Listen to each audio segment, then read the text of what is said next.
வருமாறு கேட்டுக்கொள்கிறோம்.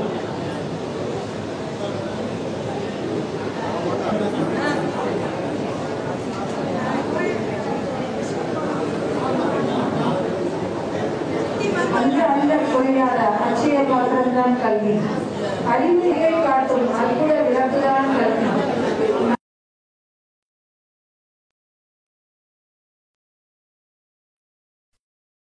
பரிசு பெற வந்திருக்கும் மாணவ மாணவியரையும் அவர்களுக்கு பரிசு வழங்கி மேலும் என்ன படிக்கலாம் எங்கு படிக்கலாம் என்று ஆலோசனை கூற வந்துள்ள முது முனைவர் திரு ஆர்.எம். கதிரேசன் அவர்களையும் திரு டாக்டர் வி. ரவி அவர்களையும் திரு எஸ். சரவணகுமரன் ஐஆர்எஸ் அவர்களையும் நமது நகரத்தார் சங்க தலைவர் உள்ளிட்ட நிர்வாகிகளையும் மற்றும் வந்திருக்கும் அனைவரையும் வரவேற்று இந்த நிகழ்ச்சியை தொகுத்து வழங்க வந்துள்ள நான் அலமேலு சுப்பிரமணியன் தேவகோட்டை. நான் மானகிரி கார்த்திநாகப்பா. தற்பொழுது மேடைக்கு அழைக்கும் நிகழ்வு 2023-25 பருவ மதுரை நகரத்தார் சங்க நிர்வாகத்தை உலகம் போற்ற நடத்தி வரும் தலைமை பண்பின் இலக்கணம் தலைவர் பாகனேரி திரு ஆர்.எம். வைரவன் அவர்களை அன்போடு மேடைக்கு அழைக்கிறோம்.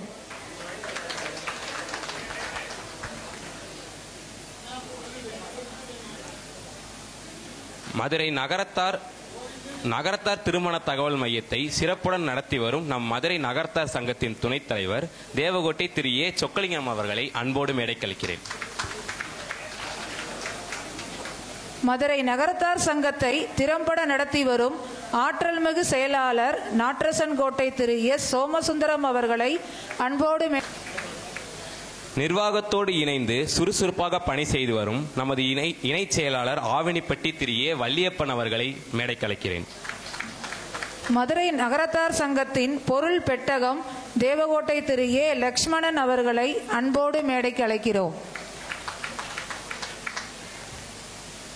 வழிகாட்டுதல் உரை நிகழ்த்த வந்திருக்கும் அரும்பெரும் கல்வியாளர் அண்ணாமலை பல்கலைக்கழகத்தின் முன்னாள் துணைவேந்தர் முதுமுனைவர் காரைக்குடி திரு டாக்டர் ஆர்.எம். கதிரேசன் அவர்களை பலத்த கரகோஷங்களுடன் மேடைக்களிக்கிறோம். வழிகாட்டுதல் உரை நிகழ்த்த வருகை தந்திருக்கும் நற்கல்வியாளர் வேலூர் இன்ஸ்டிடியூட் ஆஃப் டெக்னாலஜி பல்கலைக்கழகத்தின் இணை இயக்குனர் தேவகோட்டை டாக்டர் வி. ரவி அவர்களை உங்கள் பலத்த கரவொலிகளுக்கிடையே மேடைக்கு அழைக்கிறோம். நம் இளம் தலைமுறையினரை பட்டை திட்ட மிக அருமையாக வழிகாட்ட வருகை தந்திருக்கும் வருமான வரித்துறையின் முன்னாள் இணை ஆணையர் திரு எஸ். சரவணன்குமார் ஐஆர்எஸ் அவர்களை உங்கள் பலத்த கரகோஷங்களுடன் அன்போடு கரவொலிகளுக்கிடையே அன்போடு மேடைக்கு அழைக்கிறோம். தற்பொழுது குத்துவிளக்கு ஏற்றுதல்.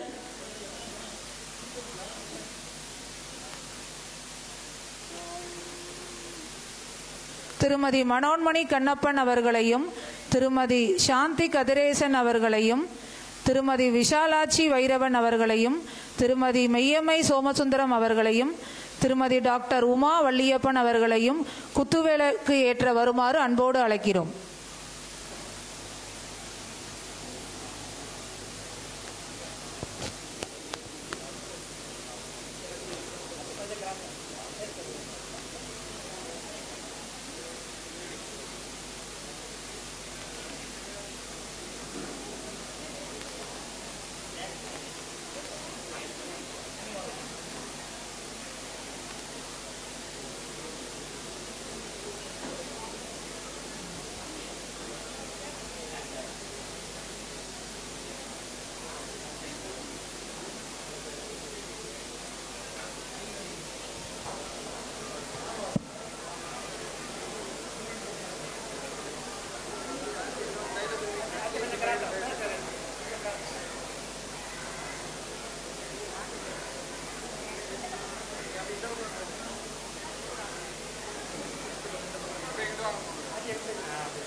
இறைவணக்கம் பாட செல்வி பாமா ஐஸ்வர்யா, செல்வி ருக்மணி சௌந்தர்யா இருவரையும் மேடைக்கு அழைக்கிறோம்.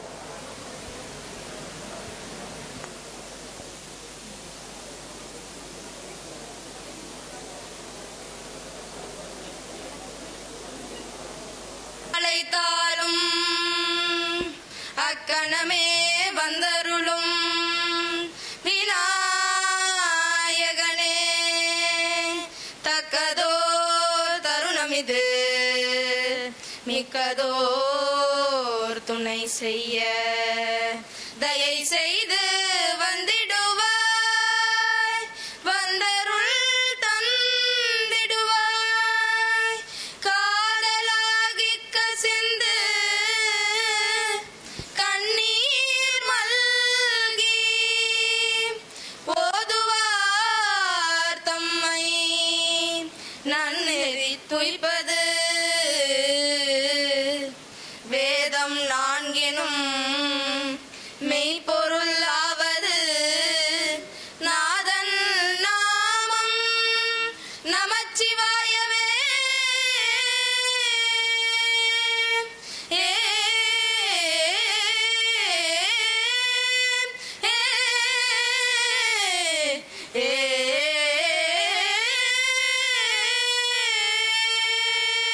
தென்னாடுடைய சிவனே போற்றி, எந்நாட்டவர்க்கும் இறைவா போற்றி.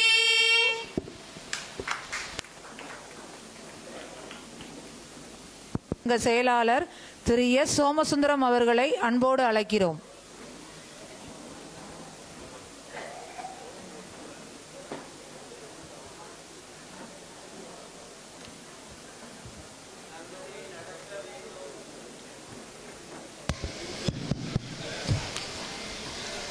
நல்லதே நடக்க வேண்டும், நல்லதே நடக்க வேண்டும், அல்லவை எல்லாம் நீங்கி நல்லதே நடக்க வேண்டும், நல்லதே நடக்க வேண்டும். அனைவருக்கும் காலை வணக்கம். நமது சங்கத்தில் 6 முதல் 12ஆம் வகுப்பு வரை படிக்கும் மாணவர்களுக்கு உதவித்தொகை ரூ. 2000 மற்றும் உயர்கல்வி பயிலும் மாணவர்களுக்கு உதவித்தொகை ரூ. 10,000 வழங்கி வருகின்றோம். கடந்த வருடம் 51 பேருக்கு அந்த 10,000 வீதம் உயர்கல்வி தொகை வழங்கியுள்ளோம். மேலும் மாணவர்களுக்கு பயன்படும் வகையில் இன்றைய தினம் என்ன படிக்கலாம், எங்கு படிக்கலாம் என்ற நிகழ்வினை இங்கே ஏற்பாடு செய்திருக்கின்றோம். இன்றைய காலகட்டத்திலே கல்லூரியில் மேற்படிப்பு படிப்பதற்கு ஏராளமான வாய்ப்புகள் புதிதாக வருகின்றது.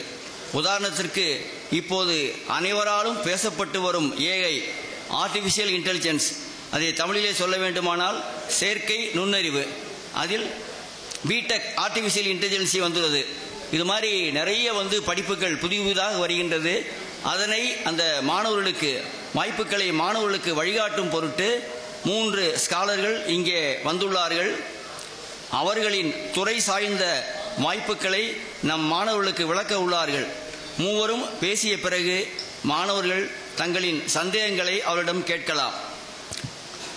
இன்றைய நிகழ்விற்கு தலைமையேற்று தலைமை உரையாற்ற வந்திருக்கும் சங்கத்தினுடைய தலைவர் திரு ஆர்.எம். வைரவன் அவர்களை வரவேற்கின்றேன்.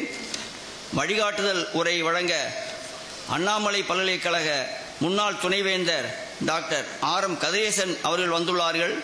அவர்கள் டாக்டர் ஆஃப் சயின்ஸ் பட்டம் பெற்றுள்ளார்கள். பல நாடுகளுக்கு ஆலோசகராக சென்றுள்ளார்கள். நானும் அண்ணாமலை பல்கலைக்கழகத்திலே மாஸ்டர் டிகிரி முடிச்சிருக்கிறேன். அங்கே அண்ணாமலை நகரில் சொல்லுவாங்க, எல்கேஜி கொண்டு போய் அங்கே உள்ள ஸ்கூலில் சேர்த்துட்டா அண்ணாமலை பல்கலைக்கழகத்தில் டாக்டரேட் முடித்து வெளியே வரலாம்பாங்க. அந்த அளவிற்கு மிக ஒரு சிறந்த ஒரு பல்கலைக்கழகம். அந்த சிறப்புமிகு பல்கலைக்கழக துணைவேந்தராக பணியாற்றியுள்ள டாக்டர் ஆர்.எம். கதிரேசன் அவர்களை வரவேற்பதில் மகிழ்ச்சி அடைகின்றேன். அவங்களுடைய பயோடேட்டா பார்த்தா அவர்களும் சரி, அடுத்து இருக்கக்கூடிய இருவரும் பயோடேட்டா பார்த்தா நிறைய இருக்குது. பக்கங்களாக சொல்லலாம், அந்த அளவுக்கு நிறைய இருக்குது. ஆனால் அதெல்லாம் நம்ம சொல்ல முடியாது. ஏன்னா நேரம் கருதி எனக்கு கொடுத்த நேரத்துக்குள் முடிக்க வேண்டுங்கிறதாக ஒரு சில வரிகளை மட்டும்தான் நான் அவங்களை பற்றி சொல்கிறேன். அவங்க மாஸ்டர் ஆஃப் செரிமனி அவங்க சொல்லும்போது அவர்களை பற்றி அந்த அறிமுக உரையை விளக்கமாக சொல்லுவார்கள். வேலூர் இன்ஸ்டிடியூட் ஆஃப் டெக்னாலஜி பல்கலைக்கழகத்தின் இணை இயக்குனர் டாக்டர் வி. ரவி அவர்கள் வந்துள்ளார்கள். அவர்களின் போஸ்ட் கிராஜுவேஷனில் பயோமெடிக்கல் இன்ஜினியரிங் அப்படின்னு இருந்துச்சு. எனக்கு பயோமெடிக்கல் இன்ஜினியரிங்னா என்ன அப்படின்னு, ஏன்னா பிஇயில் நம்ம நிறைய கோர்ஸ் கேள்விப்பட்டிருக்கோம். எனக்கு இந்த பயோமெடிக்கல் இன்ஜினியரிங் என்ன அப்படின்னு நான் கூகுளில் சர்ச் பண்ணி பார்த்தேன். ஏன்னா இப்போ தான் எது வேணாலும் கூகுளில் பார்க்கலாம், அந்த அளவுக்கு இருந்துருக்கு இல்லையா. அதில் applying engineering principles to solve problems in biology and medicine aiming to improve health care அப்படின்னு இருக்கு. அவ்வளோ வித்தியாசமான அந்த ஒரு கோர்ஸ் அவங்களாம் பண்ணியிருக்காங்க. நான் இதான் சொல்ல வந்தேன், நிறைய நமக்கு தெரியாத படிப்புகள் நிறைய இருக்கு. அதனால தான் இந்த மாதிரி இன்னைக்கு அவங்களெல்லாம் நம்ம கூட்டு வந்த காரணம், எல்லாரும் பார்த்தீங்கன்னா ஒவ்வொரும் அந்த படித்து பார்த்தேன் அவங்களோட பயோடேட்டா, வித்தியாசமான அவங்க அந்த கோர்சஸ் பண்ணியிருக்கிறாங்க. அதை இந்த நேரத்திலே அந்த மாணவர்கள் நன்றாக அதை பயன்படுத்தி கொள்ள வேண்டும். அது மாதிரி அவங்க விஐடி யூனிவர்சிட்டியில் முனைவர் பட்டம் பெற்றுள்ளார்கள். 50 ஆய்வுக் கட்டுரைகளை இன்டர்நேஷனல் ஜேர்னல்ஸில் வெளியிட்டுள்ளார்கள். டாக்டர் ரவி அவர்களை வரவேற்பதில் மகிழ்ச்சி அடைகின்றேன். வருமான வரித்துறை முன்னாள் இணை ஆணையர் திரு எஸ் சரவணகுமரன் ஐஆர்எஸ் அவர்கள் வந்துள்ளார்கள். ஐஏஎஸ் ஐபிஎஸ் போன்றதுதான் இந்த ஐஆர்எஸ் சர்வீஸ்.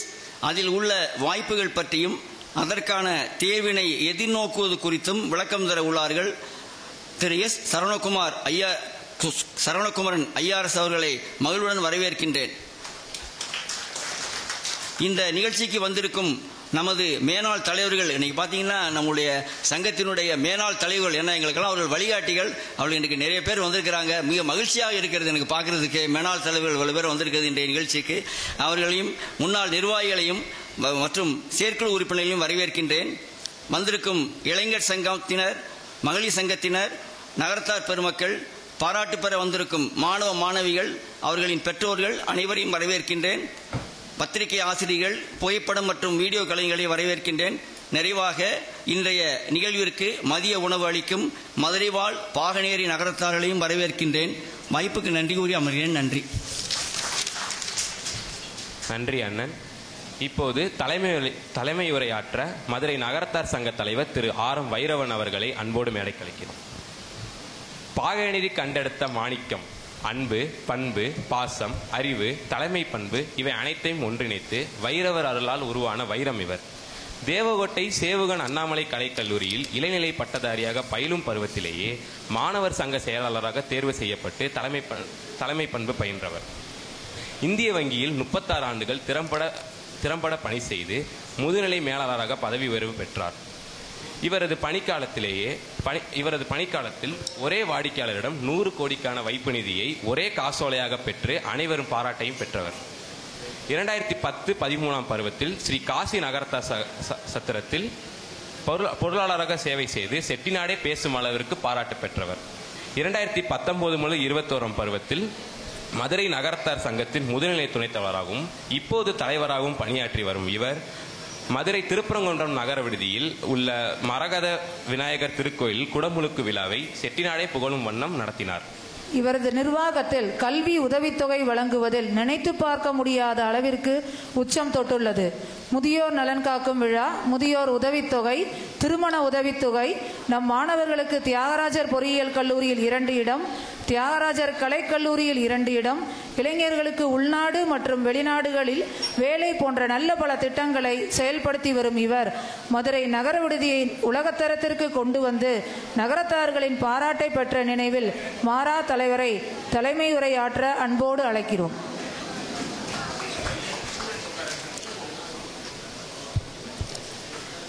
அனைவருக்கும் வணக்கம். மதுரை நகரத்தார் சங்கம் நடத்துகின்ற முதியோர் நலங்காக்கும் விழா ஒவ்வொரு மாதமும் 3வது ஞாயிற்றுக்கிழமை நடைபெறும். இன்றைய தினம் சற்று மாணவர்களுக்காக மாணவர் மாணவிகளை அளித்து எங்கு படிக்கலாம், என்ன படிக்கலாம் என்ற நிகழ்ச்சியை இன்று நடத்தி கொண்டிருக்கின்றோம். இந்த விழாவிற்கு வந்திருக்கின்ற நகரத்தார் பெருமக்கள், ஆட்சிமார்கள், மாணவ மாணவிகள், மேனால் எங்களுடைய தலைவர்கள், வழிகாட்டி தலைவர்கள், நிர்வாகத்தினர், மகளிர் சங்கத்தினுடைய தலைவர் உள்ளிட்ட நிர்வாகிகள், மகளிர் சங்கத்தினர், இளைஞர் சங்கத்தினர், நம்முடைய செய்திகளெல்லாம் உடனுக்குடன் கொண்டு போய் சேர்த்து கொண்டிருக்கின்ற பத்திரிகை ஆசிரியர்கள், உங்கள் அனைவரையும் மதுரை நகரத்தார் சங்கம் வணங்கி மகிழ்கிறது. இன்றைய தினம் தேவகோட்டை நகரத்தார் பெருமளவிலே இங்கு வந்து கலந்து கொண்டிருக்கின்றார்கள். அவர்களை மதுரை நகரத்தார் சங்கம் வணங்கி மகிழ்கிறது. எப்பவுமே தலைமை உரை 30 நிமிடம் பேசுவேன். ஆனால் இந்த முறை காலத்தினுடைய அருமை கருதி சிறப்பு விருந்தினருடைய பேச்சை கேட்கத்தான் மாணவ மாணவிகள் வந்திருக்கின்றார்கள். சிறப்பு விருந்தினர்களுடைய வழிகாட்டுதல் அதிக நேரம் தேவைப்படுவதனாலும் இவர்கள் பேசிய பிறகு மாணவ மாணவிகள் அவர்களுடைய சந்தேகத்தை கேட்டு தெரிந்து கொள்ள வேண்டும் என்பதற்காக என்னுடைய பேச்சை ஒரு 5 நிமிடத்திலே முடித்துக் கொள்கின்றேன். ஒவ்வொரு குழந்தைகளுக்கும் பேப்பரும் பேனாவும் கொடுத்திருக்கின்றோம். நீங்கள் அவர்கள் பேசின பிறகு குறிப்பை தயவு செய்து குறிப்பை எடுத்துக்கொள்ளுங்கள். இந்த விழாவிலே முதுமுனைவர் திரு டாக்டர் ஆரம் கதிரேசன் சார் அவர்கள், முன்னாள் துணைவேந்தர் அண்ணாமலை பல்கலைக்கழகம் அவர்கள் கலந்து கொண்டிருக்கின்றார்கள். ஒரே நேரத்திலே 2 டாக்டர் பட்டம் பெற்றிருக்கின்றார்கள். நான் முதுமுனைவர் என்ற உடனே நான் வேந்தம்பட்டி நம்மளுடைய பழைய செக்ரட்டரி மெய்யப்பன் அவர்களை கேட்டேன். அப்பொழுது சொன்னார்கள் 2 டாக்டர் பட்டம் ஒரு நேரத்திலே பெற்றால் முதுமுனைவர் என்று போடுவார்கள் என்று சொன்னார்கள். நான் என்னுடைய இதில் இப்படித்தான் முதலிலே அதை கேள்விப்பட்டேன். 2 டாக்டர் பட்டம் பெற்றிருக்கிறார்கள். அவர்களை நம்ம விடுதிக்கு முன்னாள் செயலாளர் வேந்தம்பட்டி மெய்யப்பன் அவர்கள் தான் ஏற்பாடு செய்து கொடுத்தார்கள். இந்த நேரத்திலே மெய்யப்பன் அவர்களுக்கும் நம்முடைய முதுமுனை முன்னாள் துணைவேந்தர் அவர்களுக்கும் மதுரை நகரத்தார் சங்கம் வணங்கி மகிழ்கிறது. அதைப்போல தேவகோட்டை எங்கள் பங்காளி விஸ்வநாதன் அவர்கள் VIT joint director doctor Veer Ravi அவர்களை எங்களுடைய விடுதிக்கு அவர்கள் தான் ஏற்பாடு செய்து கொடுத்தார்கள். விஸ்வநாதன் அண்ணன் அவர்களுடைய மகன்தான் டாக்டர் வீர் ரவி அவர்கள், எங்களுடைய பங்காளி. அவர்கள் இங்கு வந்து சிறப்புரையாற்ற வந்திருப்பது மிகவும் சாலச் சிறந்தது. டாக்டர் ரவி சார் அவர்களையும் அண்ணன் விஸ்வநாதன் அவர்களையும் மதுரை நகரத்தார் சங்கம் வணங்கி மகிழ்கிறது. அதைப்போல முன்னாள் இணை ஆணையாளர் வருமான வரித்துறை திரு எஸ் சரவணகுமரன் ஐஆர்எஸ் அவர்களை நம்முடைய தேவகோட்டை ஒய் பழனியப்பன் ஒய்பிஎல் என்று அழகாக சொல்லக்கூடிய பழனியப்பன் அவர்கள், நம்முடைய கார்த்திக் அப்பல்லோ கார்த்தியுடைய பிரதர் அவர்கள் ஏற்பாடு செய்து கொடுத்தார்கள். இந்த நேரத்திலே நம்முடைய ஐஆர்எஸ் சரவணகுமரன் அவர்களுக்கு மதுரை நகரத்தார் சங்கம் வணங்கி மகிழ்கிறது. இவர்கள் மூவருடைய பாதச்சுவடுகள் அண்ணாமலை யூனிவர்சிட்டியினுடைய துணைவேந்தர், நம்முடைய விஐடி கல்லூரியினுடைய ஜாயிண்ட் டைரக்டர், வருமான வரியினுடைய ஆணையாளர், மூவருடைய பாதச்சுவடுகள் நம்முடைய நகர விடுதியிலே பதிந்து அதன் மேலே நம்முடைய நகரத்தார் பிள்ளைகள் மாணவ மாணவிகள் நடந்து வந்து அமர்ந்திருக்கின்றார்கள். இந்த நேரத்திலே ஒன்று சொல்லிக்கொள்ள ஆசைப்படுகின்றேன். வந்திருக்கின்ற மாணவர்களில் நிச்சயமாக 2-3 பேர் பல்கலைக்கழகத்தினுடைய துணைவேந்தராகவும் யூனிவர்சிட்டியினுடைய டைரக்டராகவும் நம்முடைய இன்கம் டாக்ஸினுடைய கமிஷனராகவும் அவர்கள் வர வேண்டும் என்று நான் வாழ்த்துகின்றேன். நம்முடைய பிள்ளைகள் சிவில் சர்வீஸ் தேர்வுக்கு தயாராவது போல ஐஏஎஸ், ஐபிஎஸ், ஐஆர்எஸ், ஐஎஃப்எஸ் நிச்சயமாக அவர்கள் படிக்க வேண்டும். அவர்கள் படிப்பதற்கு மதுரை நகரத்தார் சங்கம் உதவ காத்து கொண்டிருக்கிறது. கண்டிப்பாக நீங்கள் நான் சொன்ன இந்த 4 படிப்பை நீங்கள் யாரெல்லாம் படிக்கின்றீர்களோ அவ்வளவு பேருக்கும் மதுரை நகரத்தார் சங்கம் உதவுவதற்கு காத்து கொண்டிருக்கின்றோம். டெல்லியிலே கோச்சிங் சென்டர் இடம் பேசி வருகின்றோம். அதற்கு நம்முடைய தேவகோட்டை ஒய் பழனியப்பன் அவர்கள் பெரும் முயற்சி எடுத்துக்கொண்டு வருகிறார்கள். அனைவராலும் சொல்லக்கூடிய ஒய்பிஎல் பற்றி மதுரையிலே நிறைய பேருக்கு தெரியவில்லை. ஆனால் அவரிடம் நிறைய விஷயங்கள் இருக்கிறது. அவர்களை நாம் நகரத்தார்கள் பயன்படுத்தி கொள்ள வேண்டும். அவர்கள் டெல்லியிலே நிச்சயமாக ஒரு இடத்தை ஃப்ரீயாக பிடித்து நம்முடைய பிள்ளைகளை படிப்பதற்கு உதவுவதாக சொல்லியிருக்கின்றார்கள். நீங்கள் அந்த படிப்பை யார் எடுத்தாலும் மதுரை நகரத்தார் சங்கத்தை நீங்கள் தொடர்பு கொள்ளலாம் என்று இந்த கூட்டத்தின் வாயிலாக கேட்டுக்கொள்கின்றேன். இன்றைய தினத்திலிருந்து ஜூன் 15 முதல் ஜூலை 15 வரை நம்முடைய பழவாங்குடி திரு சேகர் வீரப்பன் அவர்கள் ஒரு லிங்க் அனுப்பிச்சிருக்காங்க அமெரிக்காவிலிருந்து. எல்லாருக்கும் எங்களுடைய செயலாளர் சோமசுந்தரம் அவர்கள் எல்லா வாட்ஸ்அப்லேயும் அந்த லிங்க் அனுப்பிச்சிருக்காங்க. அதில் உயர்கல்விக்கு போகிறவங்க அந்த லிங்க்கில் என்னென்ன பர்டிகுலர்ஸ் எல்லாம் கேட்டிருக்கோ அதை பூரா நீங்கள் போட்டு விட்டிங்கன்னா நம்முடைய சங்கத்தின் மூலமாக அவர்களுக்கு உயர்கல்விக்கு அவர்களுக்கு 10,000 ரூபாய் கொடுப்பாங்க. போன ஆண்டு 51 பேருக்கு கொடுத்தோம். இந்த ஆண்டு அவங்கள்ட்ட சொல்லியிருக்கேன், நிறைய பேருக்கு கொடுக்கணும்னு சொல்லியிருக்கேன். நிச்சயமாக ஒரு 75 பேர் இந்த ஆண்டு நாங்கள் கொடுக்க இருக்கிறோம் என்பதை இந்த கூட்டத்தின் வாயிலாக தெரிவித்துக் கொள்கின்றேன். இந்த விழாவிற்கு உணவு ஸ்பான்சர் செய்துள்ள மதுரை வாழ் பாகனேரி நகரத்தார் அனைவருக்கும் மதுரை நகரத்தார் சங்கம் வணங்கி வாழ்த்துகிறது. இந்த விழாவை சீரோடும் சிறப்போடும் நடைபெற உதவி செய்த வளையபட்டி விடி கண்ணன் அவர்களுக்கும் தேவகோட்டை எம் சுந்தரேசன் அவர்களுக்கும் மதுரை நகரத்தார் சங்கம் வணங்கி வாழ்த்துகிறது. இந்த முறை ஃபர்ஸ்ட் செகண்ட் தேர்டு, அதாவது 12th first second third, 10th first second third அவர்களை தனியாக அமர வைத்திருக்கின்றோம். ஏனென்றால் அங்கே உட்கார்ந்திருக்க நம்முடைய குழந்தைகள் அடுத்த ஆண்டு இந்த இடத்திலே நீங்கள் கண்டிப்பாக உட்கார வேண்டும் என்பதற்காகத்தான் அவர்களை இங்கே உட்கார வைத்திருக்கின்றோம். உங்களுக்கும் அவர்களுக்கும் சேர்த்து மதுரை நகரத்தார் சங்கம் வணங்கி வாழ்த்துகிறது.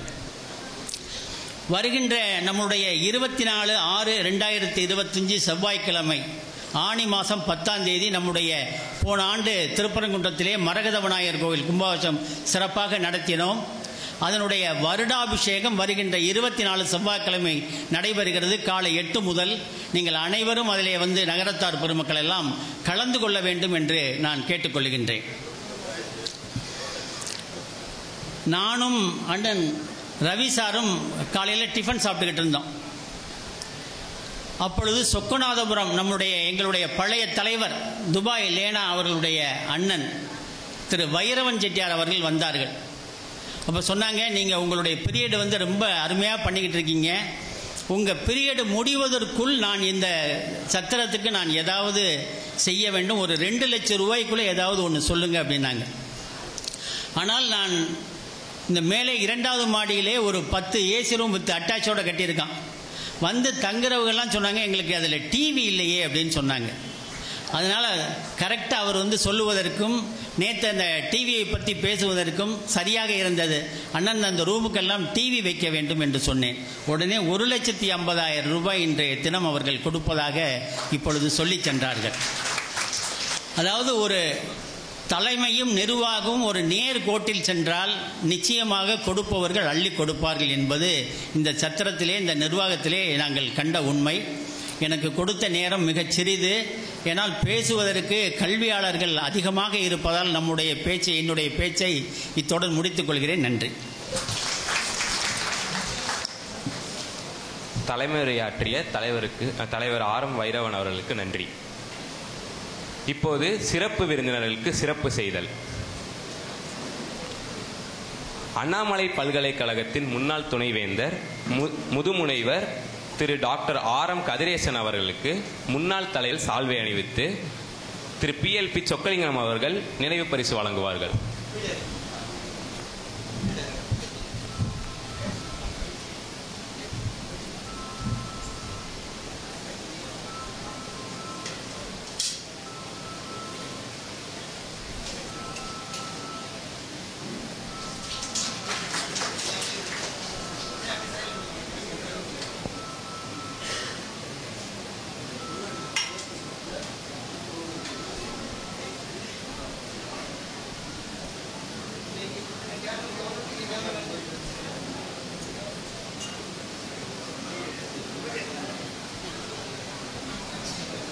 முத்தையா அவர்கள் சால்வை அணிவித்து திரு மேனாள் தலைவர் AR சோமசுந்தரம் தேவகோட்டை அவர்கள் பரிசு வழங்குவார்கள்.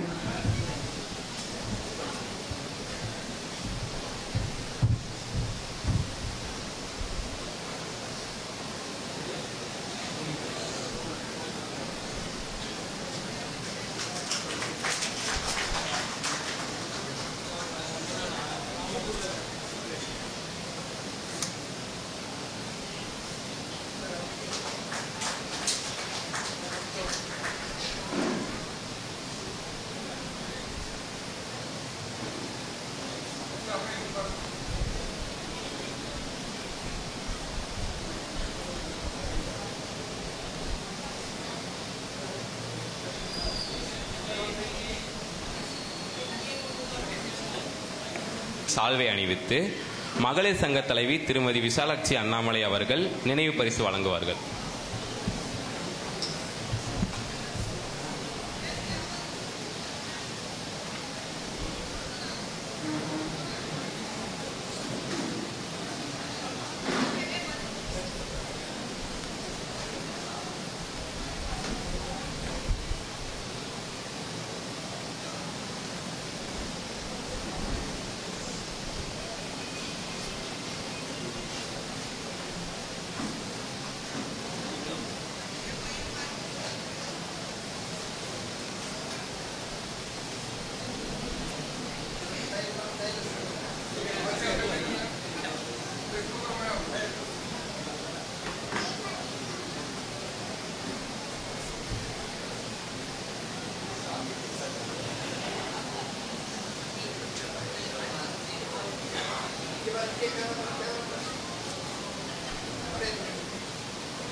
வழிகாட்டுதல் உரை. புத்தகத்திற்கும் பணத்திற்கும் ஒரு ஒற்றுமை உண்டு. இரண்டையும் சேர்க்க ஆரம்பித்துவிட்டால் நிறுத்த மனமே வராது என்பதற்கிணங்க அண்ணாமலை பல்கலைக்கழகத்தின் முன்னாள் துணைவேந்தராக பணியாற்றவர். இவர் ஒரு புகழ்பெற்ற கல்வியாளர், திறமையான நிர்வாகி மற்றும் தனித்துவமான விஞ்ஞானி என்பதால் பல்கலைக்கழகத்தின் வளர்ச்சியில் முக்கிய பங்காற்றியவர். இவரது தலைமையின் போது பல்வேறு புதிய கல்வி திட்டங்கள் அறிமுகமாகின. ஆராய்ச்சி துறையில் வலுப்பெற்று மாணவர்கள் வளர்ச்சிக்கும் ஆசிரியர்கள் மேம்பாட்டிற்கும் முக்கியத்துவம் கொடுத்த மாமனிதர். தமிழக கல்வித்துறையில் ஒரு சாதனை புரிந்த தலைவர். இவர் மாணவர்களிடையே ஆக்கம், ஊக்கம் மற்றும் முனைப்பையும் வளர்த்து பரிச்சயமாக திகழ்ந்தார். மாணவர்களின் திறன்கள் வளர கல்வி திட்டங்களில் தொழில்நுட்ப கல்விக்கு முக்கியத்துவம் அளித்ததோடு பல விஞ்ஞான மாநாடுகளுக்கு தலைமை வகித்து கல்வி உலகத்தில் இந்தியாவின் பங்கை உயர்த்தினார். இவரது சாதனைகள் கல்வித்துறையில் மட்டுமல்லாமல் சமூகத்தில் அறிவியல் விழிப்புணர்வை ஏற்படுத்தியவர். நம் மாணவர்களுக்கு எதிர்காலத்தில் எந்த கல்வியில் சிறந்து விளங்கலாம் என்ற விளக்கங்களை கொடுத்து கல்வி கண்ணை திறந்து வழிகாட்டுதல் உரை நிகழ்த்த வருமாறு அண்ணாமலை பல்கலைக்கழக முன்னாள் துணைவேந்தர் முதுமுனைவர் திரு டாக்டர் ஆர்.எம். கதிரேசன் அவர்களை அன்போடு அழைக்கிறோம். செஞ்சற் பெருவாக்கும் பீடும் பெருக்கும் உருவாக்கும் ஆதலால் வானோரும் ஆணைமுகத்தானை காதலால் கூப்புவர்தம் கை. அனைவருக்கும் அன்பான பணிவான காலை வணக்கங்கள். மதிப்பிற்கும் அன்பிற்கும் உரிய மதுரை நகரத்தார் சங்க தலைவர் திரு ஆர்.எம். வைரவணன் அவர்களே, துணைத் தலைவர் திரு ஏ. சுக்கலிங்கமன்னன் அவர்களே, வரவேற்புரை நல்கிய செயலாளர் திரு எஸ். சோமசுந்தரமன்னன் அவர்களே, என்னுடன் இணைந்து வழிகாட்டுதலுக்கு வந்திருக்கக்கூடிய சிறப்பு விருந்தினர்கள் டாக்டர் ரவி அவர்களே, டாக்டர் எஸ். சரவணகுமார் அவர்களே, இறைவணக்கம் பாடிய அன்பு செல்வங்கள் பாமா, ஐஸ்வர்யா, ருக்மணி, சௌந்தர்யா மற்றும் அவையிலே இணைந்திருக்கக்கூடிய என்னுடைய அன்பு வழிகாட்டி அண்ணன் முத்தையா அண்ணன் அவர்களே, பெருந்தகைகளே, என்னுடன் வந்திருக்கக்கூடிய எனது அருமை நண்பரும் எனது ஆசிரியருமான மதுரைப்பட்டியைச் சேர்ந்த நமது அண்ணன் கண்ணப்பன் அண்ணன் அவர்களே, எனக்கே அவர் டீச்சர், அவர் என்னோட கூட்டிகிட்டு வந்திருக்கிறேன். வழிகாட்டுதல் உரைன்னு சொன்னாங்க. நான் நினச்சேன் நான் நிறைய பேசணும் வழிகாட்டுதலை பற்றி அப்படின்னு. ஆனால் இங்கே உட்காந்துருக்கிறவங்களெல்லாம் பார்த்தா நான் தான் வழிகாட்டுதல் உரை வாங்கிட்டு போகணும் போல இருக்குது. எல்லாம் ரொம்ப பெரிய பெரிய நகரத்தார் ஆன்றோர் செம்மல்கள் எல்லாம் நிறைஞ்சிருக்கிறீங்க. உங்களுக்கு முன்னால் இந்த சிறார்களுக்கு குறிப்பிட்ட முறையில் நான் முதல்ல அண்ணன்ட்ட சொன்னேன், அவங்க 2 பேரும் பேசிடட்டும், நான் பின்னால் பேசுகிறேன் அப்படின்னு. ஏன்னா அவங்க 2 பேரும் சப்ஜெக்ட் ஸ்பெசிஃபிக்காக பேசுவாங்க. நான் அவ்வளோ சப்ஜெக்ட் ஸ்பெசிஃபிக்காக பேச போகிறதில்ல, ஜென்ரலைஸ்டாக பேசுகிறது பின்னால் இருக்கலாம்னு நினச்சேன். அப்புறம் அவங்க ஆல்ரெடி ஒருங்கிணைப்பாளர்கள்ட்ட எல்லாம் கொடுத்துட்டாங்க. சரி நானே பேசிடுறேன் அப்படின்னு சொன்னேன். ரொம்ப நேரம் பேசலை, ஏன்னா நான்லாம் டீச்சர், யூனிவர்சிட்டி லெக்சரர். என்னுடைய தொழில் ஆரம்பம் ஒரு பல்கலைக்கழகத்தினுடைய விரிவுரையாளர். 1 மணி நேரம் பீரியட். இப்படி போடியத்தில் வந்து நின்றுட்டோன்னா 1 மணி நேரத்துக்கு குறைஞ்சி உட்கார எங்களுக்கு தெரியாது. இன்றைக்கி 1 மணி நேரம் பேசலை, குறைச்சி பேசுகிறேன். வழிகாட்டுதல் உரை என்ன படிக்கலாம் எங்கு படிக்கலாம்னு போட்டிருக்காங்க. இந்த டைட்டிலுக்கே நான் ஆப்போசிட். என்னைய கேட்டிங்கன்னா என்ன வேணாலும் படிக்கலாம், எங்கே வேணாலும் படிக்கலாம். என்ன படிக்கலாம் எங்கே படிக்கலாம்ங்கிறத பற்றி கவலையே இல்லை, எப்படி படிக்கணுங்கிறது தான் முக்கியம். இருந்த இடத்துல இருந்தே படிக்கலாம், என்ன வேணாலும் படிக்கலாம், எங்கே வேணாலும் படிக்கலாம். ஆனால் அப்படி நான் பேசக்கூடாது இன்னைக்கு. அதனால் ஜென்ரலாக படிப்புன்னா என்ன, எதுக்கு படிக்கணும், எதுக்கு படிக்கணும், படிக்காமல் இருந்துட்டா என்ன? கல்வி கரையில் கற்பவை நாட்சிலன்னு ஏன் சொன்னாங்க? எண்ணென்ப ஏனை எழுத்தென்ப இவ்விரண்டும் கண்ணென்ப வாழும் உயிர்க்கு. இது ஏன் கண்ணென்பன்னு சொன்னாருங்கிற பாட்டுக்கு வரேன். நீங்கள் இப்போ தான் உள்ள நுழைய போகிறீங்க, 3 வருஷம் படிக்க போகிறீங்க, இல்லை 5 வருஷம் படிக்க போகிறீங்க, இல்லை அதுக்கு மேலேயும் படிக்க போகிறீங்க. ஒரு 3 ஆண்டு காலத்துலேயோ 5 ஆண்டு காலத்துலேயோ உங்கள் கையில் ஒரு டிகிரின்னு ஒன்று கொடுப்பாங்க. அந்த டிகிரிக்கு என்ன அர்த்தம்? ஏன் டிகிரி வாங்கணும்? பழைய அந்த பெரியவங்கள்லாம் இருக்கீங்க, உங்களுக்கெல்லாம் ரொம்ப பழக்கம், சின்ன பிள்ளைங்களுக்கு தெரியாது. கவியரசர் கண்ணதாசன் ஒரு பாடலில் பாடியிருப்பார், வாழ நினைத்தால் வாழலாம் வழியாய் இல்லை பூமியில். அதில் பார்க்க தெரிந்தால் பாதை தெரியும்னு பாடியிருப்பார். பார்க்க தெரிந்தால் பாதை தெரியும். அது என்ன பார்க்க தெரிந்தால்? எனக்கு பார்க்க தெரியாதா, உங்களுக்கு பார்க்க தெரியாதா? சின்ன பிள்ளைங்களுக்கெல்லாம் ஐசைட் ரொம்ப பிரைட்டாக இருக்கு, அப்புறம் ஏன் பார்க்க தெரிந்தால்? ஒரு இருட்டு நேரத்தில் இதே நைட்டு 9 மணிக்கு மீட்டிங் நடந்துக்கிட்டு இருக்கு, திடீர்னு பவர் கட் ஆகிடுச்சு, ஃபுல்லாக டார்க்காகிடுச்சு, இருட்டாகிடுச்சு, எப்படி போகிறதுன்னு தெரியல, நான் காரைக்குடி போகணும். ஒரு அண்ணன் வந்து ஒரு டார்ச் லைட்டை கொண்டு வந்து என்கிட்ட கொடுத்தாங்கன்னு வச்சுங்க. டார்ச் லைட்டை ஃப்ளாஷ் பண்ண உடனே 6 அடிக்கு வெளிச்சம் தெரியுது. இது 6 அடி தானே வெளிச்சம் தெரியுது, நான் எப்படி காரைக்குடி போகிறது? அப்படி நின்னா நின்றுட்டே இருக்க வேண்டியதான். 6 அடிக்கு வெளிச்சம் தெரிஞ்சால் அந்த 6 அடி நடந்தோன்னா அடுத்த 6 அடி, அடுத்த 6 அடி நடந்தால் அடுத்த 6 அடி. அதுதான் பார்க்க தெரிந்தால் பாதை தெரியும் சொன்னார். உங்கள் கையில் கொடுக்க போகிற டிகிரி இன்னும் 3 வருஷம் கழிச்சோ 5 வருஷம் கழிச்சோ 8 வருஷம் கழிச்சோ நீங்கள் வாங்க போகிற டிகிரி உங்கள் கையில் கொடுக்குற டார்ச் லைட், நீங்கள் கண்ணில் போட்டிருக்க கண்ணாடி. அதை வச்சு நீங்கள் எங்கே வேணாலும் பார்க்கலாம். ஸோ அண்ணனை பார்க்கலாம், சோத்தை பார்க்கலாம், லைட்டை பார்க்கலாம், இல்லை வெளியில் பார்க்கலாம். எங்கே பார்க்குறீங்கிறது உங்கள் சமத்து. இப்போது நியூ எஜுகேஷன் பாலிசின்னு சென்ட்ரல் கவர்மெண்ட் கொண்டு வர்றாங்க. மேலை நாடுகள் இருக்கக்கூடிய கல்வி போல் ஒரு கல்வி. ஒரே சமயத்தில் 2 டிகிரி படிக்கலாம். அக்ரிகல்ச்சரும் படிக்கலாம், இன்ஜினியரிங்கும் படிக்கலாம். இன்ஜினியரிங்கும் படிக்கலாம், மெடிசனும் படிக்கலாம், என்ன வேணாலும் படிக்கலாம். தமிழ்நாட்டுக்கு இன்னும் வர்றதுக்கு கொஞ்சம் நாள் ஆகும், எப்படியா இருந்தாலும் ஒரு காலகட்டத்தில் வரும். ஆக படிக்கிறதுங்கிறது எதுக்குன்னு சொன்னால் அதை பற்றி சொல்லணும். பள்ளிக்கல்வி அப்படிங்கிறது வந்து உலகத்தில் உயிர்கள்லாம் 2 வகையாக படைக்கப்பட்டிருக்கு. ஒரு சில உயிர்கள்லாம் தனித்தனியாக இருக்கும், ஒரு சில உயிர்கள்லாம் கூட்டமாக இருக்கும். தனித்தனியாக இருக்கிற உயிர்கள்லாம் நல்லதே செய்யாது. பாம்பு, தேள், பூரா, கரடி, யானை கூட தனியாக வந்தால் மிதிக்கும், கூட்டத்தில் வந்தால் ஒன்றும் செய்யாமல் அமைதியாக போயிடும். ஆக தனியாக வாழ்வதற்கு படைக்கப்பட்ட உயிரினங்கள் எல்லாம் துஷ்ட எண்ணங்களோடு இருக்கக்கூடியவை. கூட்டமாக வளர்கிற உயிரினங்கள் எல்லாம் பாருங்கள், தேனி, எறும்பு, இதெல்லாம் நல்லது தான் செய்யும். மனுஷன் வந்து கூட்டமாக வாழ்கிறதுக்கே படைக்கப்பட்டவன். அந்த கூட்டத்துக்கு பேர் சமுதாயம்னு பேர். இந்த கூட்டத்தை அவன் எப்போ முதலாக பார்க்குறான்? குழந்தை பிறந்துருது, அம்மா மடியில் பிறக்குது, அம்மா பார்த்து இதான் அப்பான்னு காட்டுறாங்க.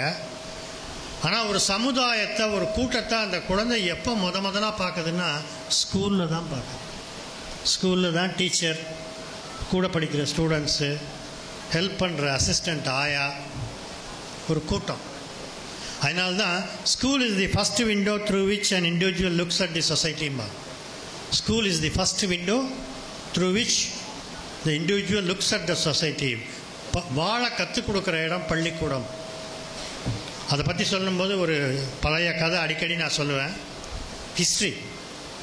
இப்போ இந்தியாவுக்கும் பாகிஸ்தானுக்கும் சண்டை இருக்கிற மாதிரி ஒரு காலத்தில் பிரிட்டனுக்கும் ஃப்ரான்ஸுக்கும் சண்டை இருந்துக்கிட்டே இருக்கும். எப்பொழுதும் ஃப்ரான்ஸ் தான் ஜெயிப்பாங்க, பிரிட்டன் தோற்று போயிடும். காரணம் நெப்போலியன். ஒரே ஒரு பேட்டில் ஃபீல்டில் நெப்போலியனே தோற்று போகிறார். உலகத்தையே ஒரு குடை நிழலில் ஆண்ட நெப்போலியன் போன்ற ஒரு மாவீரனை வெற்றி பெற்றது யாருன்னு தெரியுமா உங்களுக்கு? வெற்றி பெற்ற வீரனுக்கு ஒரு கால் கிடையாது, ஒரு கை கிடையாது. யோசிச்சு பாருங்க. நெப்போலியன் தோற்று போகிறான். நெப்போலியனை ஜெயிச்ச வீரனுக்கு ஒரு கால் இல்லை, ஒரு கை இல்லை. Captain Nelson. கேப்டன் நெல்சன் ஜெயிக்கும் போது அவருக்கு ஒரு கால் ஒரு கை கிடையாது. ஜெயிச்சிட்டாரு. பிரிட்டிஷ் கொண்டாடிக்கிட்டு இருக்காங்க வெற்றியை. இந்த இப்போது ரீசெண்டாக ஆர்சிபி கப்பு வாங்கின மாதிரி, சவுத் ஆஃப்ரிக்கா டெஸ்ட்டில் ஜெயிச்ச மாதிரி, எப்பொழுதுமே தோற்று போகிற பிரிட்டன் அன்றைக்கி ஜெயிச்சிருச்சு, எல்லாரும் கொண்டாடுறாங்க. நெல்சன் சாக போகிறார். ஜெயிச்சிட்டாரு, பட் அவர் மரணப்படுக்கையில் இருக்கார். பிரிட்டிஷ் ப்ரெஸ் எல்லாம் போய், மீடியா பீப்புள் போய் அவரை சுற்றிக்கிட்டு, what is the secret behind your success over Napoleon கேட்குறாங்க. அப்போ நெல்சன் சொல்கிறாரு, my victory over Napoleon is not scripted in Trafalgar or Waterloo as you think. My victory is scripted in my school soccer play ground in Bradford. நான் படித்த பள்ளி மைதானத்திலே, கால்பந்து மைதானத்திலேயே இந்த வெற்றி தீர்மானிக்கப்பட்டு விட்டது. அவ்வளவு முக்கியம் ஒரு பள்ளிக்கல்வி. பள்ளிக்கல்வியிலேருந்து நீங்கள் நான் சொன்ன மாதிரி கிளாஸ் போட்டுக்கிறதுக்கு, டார்ச் லைட் வாங்குறதுக்கு காலேஜுக்குள்ளே போக போகிறீங்க. அதை வச்சு என்ன செய்ய போகிறீங்கிறது தான் முக்கியம். இப்போ உதாரணத்துக்கு என்னை எடுத்துக்கிட்டிங்கன்னு வச்சுங்க, நான் இந்த மண்டபத்தை பார்த்து, அண்ணன் செய்திருக்கக்கூடிய திருப்பணிகளை பார்த்து, அவருக்கு முன்னால் அந்த தலைவர்கள்லாம் செஞ்சிருக்கக்கூடிய நல்ல திருப்பணிகளை பார்த்து ரொம்ப ஆச்சரியப்பட்டு போயிருக்கிறேன். இந்த விடுதிக்கு நான் 1977 வந்தேன். இதே நகர விடுதிக்கு ₹1 மகமை எழுதி அப்பச்சி கூட்டிகிட்டு வந்தாங்க. என்ன எதுக்கு கூப்பிட்டு வந்தாங்கன்னா, மெடிக்கல் காலேஜ் இன்டர்வியூவுக்கு. மெடிக்கல் காலேஜ் இன்டர்வியூவுக்கு வந்து இந்த நகர விடுதியில் தங்கி போய் இன்டர்வியூ அட்டன் பண்ண எனக்கு சீட்டு கிடைக்கல. ஏன்னா அப்போ 1977, 76 எல்லாம் இப்போ இருக்க மாதிரி கவுன்சிலிங்கில் போட்டு மெரிட்டில் எல்லாம் அட்மிஷன் கொடுக்கல, எனக்கு கிடைக்கல.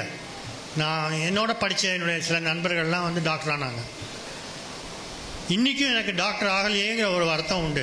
இந்த நம்ம நகரத்தாரில் முதல் மருத்துவர் முத்தையாண்ணன் உட்காந்துருக்காங்க.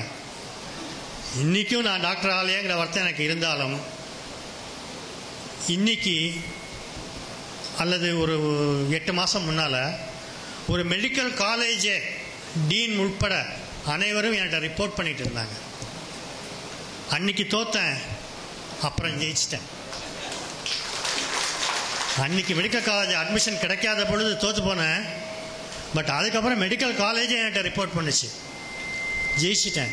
அதனால் வாழ்க்கையில் வெற்றிங்கிறது வந்து எந்த ஒரு காலகட்டத்திலையும் நிர்ணயிக்கப்படுறது இல்லைங்கிறத மட்டும் மனசில் வாங்கிங்க. முதல் பரிசு பெற்ற மாணவர்களுக்கெல்லாம் இன்னைக்கு பரிசளிக்க போகிறாங்க. வாழ்த்துக்கள், சந்தோஷம். என்னுடைய ப்ரொஃபஸர் ஒருத்தர் மெய்யப்பன் இருந்தார், கோட்டையூர் தான், அண்ணனுக்கெல்லாம் தெரிஞ்சிருக்கு. Professor Meyyappan, zoology professor. அவர் சொல்லுவார், if you are a first class in your PUC you will be a first class till your grave அப்படிம்பார். அதனால் முதல் மதிப்பு பெற்றவர்கள், முதல் பரிசு பெற்றவர்கள்லாம் கடைசி வரைக்கும் ரேஸில் ஃபஸ்ட்லேயே இருக்கணும். அதை இன்னொன்று சொல்லுவாங்க, சக்ஸஸ் அப்படிங்கிறது ஒரு நல்ல வார்த்தை தானே இல்லையா? சக்ஸஸ், வெற்றி. And the most difficult part of success என்ன? வெற்றியிலேயே ரொம்ப கடினமான பகுதி என்ன? To retain, to sustain success. வெற்றி ஒரு தரம் பெற்றா பத்தாது, தொடர்ந்து வெற்றி பெற்றுக்கிட்டே இருக்கணும். அதுதான் கஷ்டம். ஒரு தரம் ஃபஸ்ட் ரேங்க் வாங்கினா பத்தாது, அந்த ஃபஸ்ட் ரேங்கை ரீட்டைன் பண்ணிகிட்டே இருக்கணும். அதுதான் ரொம்ப கஷ்டமானது. ஸோ நீங்கள்லாம் தொடர்ந்து ரீட்டைன் பண்ணணும். ஜெயிச்சிட்டீங்க. எந்த பகுதி இப்போ அடுத்து நீங்கள் எதுக்கு போக போகிறீங்கிறதுக்கு வரேன். அதுக்கு முன்னால் சில பேர், சில மாணவ செல்வங்கள், நம்முடைய நகரத்தார் பிள்ளைகள் ஃபஸ்ட் ரேங்க் வாங்காமல் இருக்கலாம். கவலைப்படாதீங்க. நான் சொன்னது போல் life is a game, life is a race. யாராவது கேம்ஸ் விளையாடுறவங்க இருக்கீங்களா? கேம்ஸ் விளையாடுறவங்க யாராவது இருக்கீங்களா? யாராவது? ஒருத்தரும் இல்லையா? ரைட். என்னடா விளையாடுவ? எழுந்து சொல்லு, என்ன விளையாடுவ? கொக்கோ.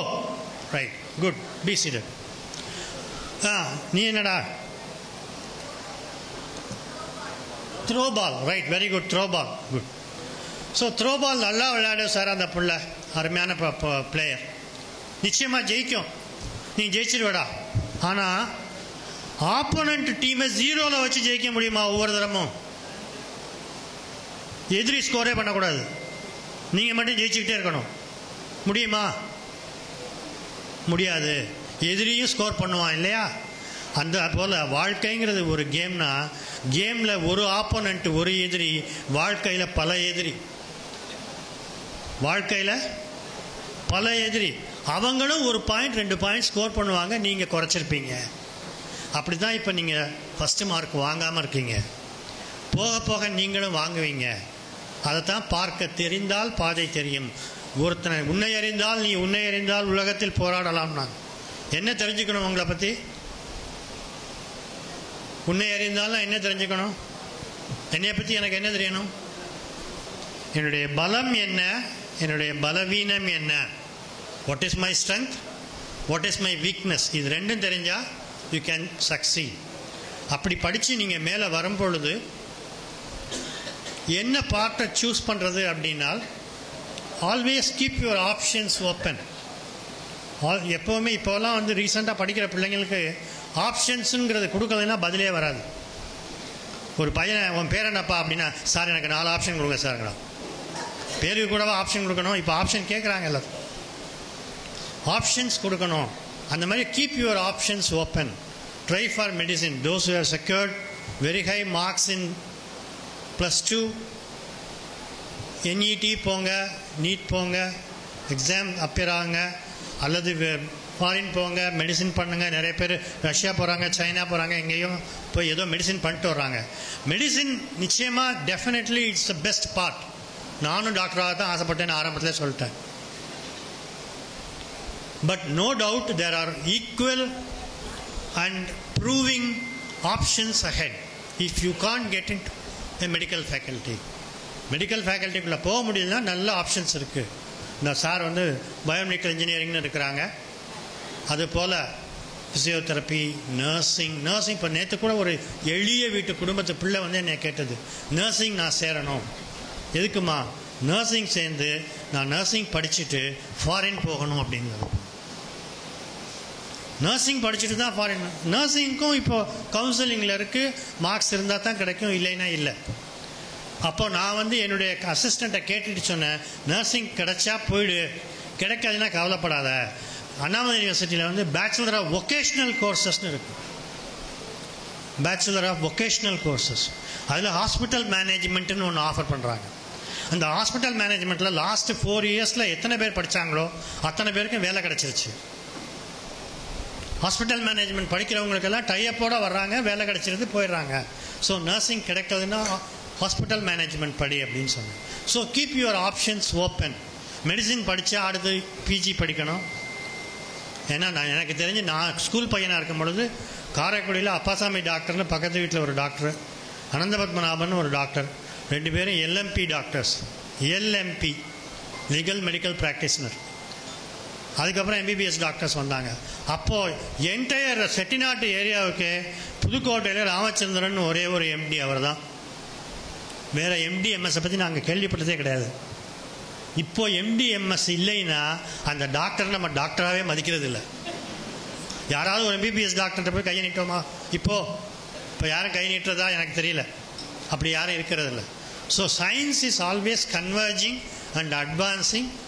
நிறைய கோர்சஸ் நீங்கள் PG படித்து செட்டில் ஆகணும். It takes time. But again those who are going to PG, those who are going to enter into medicine, try, don't fix your ceilings.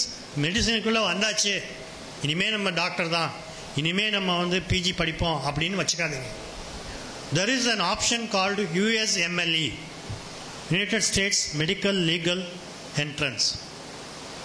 USMLE அது பாஸ் பண்ணிங்கன்னா நீங்கள் யூஎஸ்க்குள்ளே போஸ்ட் கிராஜுவேஷனுக்கு போகலாம். யூஎஸில் இருக்க டாக்டர் முக்கியமாக நீங்கள் அண்ணன் சொல்லியிருக்காங்க வேலைக்குன்னு தான் சொன்னாங்க. எதுக்கு சார் படித்து முன்னேறணும்? அந்த காலத்தில் நம்ம வீட்டில் எங்கள் ஆத்தா பச்சி இங்கே இருக்கக்கூடிய பெரியவங்க எல்லோரும் கொண்டு விற்றாங்க. மலேசியா போனாங்க, சிங்கப்பூர் போனாங்க, ரங்கூன் போனாங்க, சைகோன் போனாங்க. நல்ல பணங்காசு வந்தது. வீட்டில் எல்லோரும் வந்து வட்டி தொழில் தான் பண்ணோம். எல்லோரும் கூட்டு குடும்பமாக இருந்தோம், நல்லா சந்தோஷமாக இருந்தோம், பெரிய பெரிய வீடு கட்டினோம். இப்போ அதுக்கப்புறம் அந்த மாதிரியான ட்ரேடிங் குறைஞ்சிருச்சு. இப்போ எல்லோரும் படித்து நம்ம பிள்ளைங்க எல்லோரும் நல்ல சாஃப்ட்வேர்லேயும் சரி மற்றதுலேயும் சரி நல்ல வேலையில் இருக்காங்க, நல்லா இருக்காங்க. உங்கள் பிள்ளைங்களுக்கு உங்கள் பேரண்ட்ஸுக்கு ஹெல்ப் பண்ணுறீங்க, அதெல்லாம் சரி. பட் அதே சமயம் நான் போய் ஒரு ரோட்டரி கல்ச்சுரல் அம்பாசிடராக யூஎஸ் போகிறதுக்காக அப்பியர் ஆனேன்.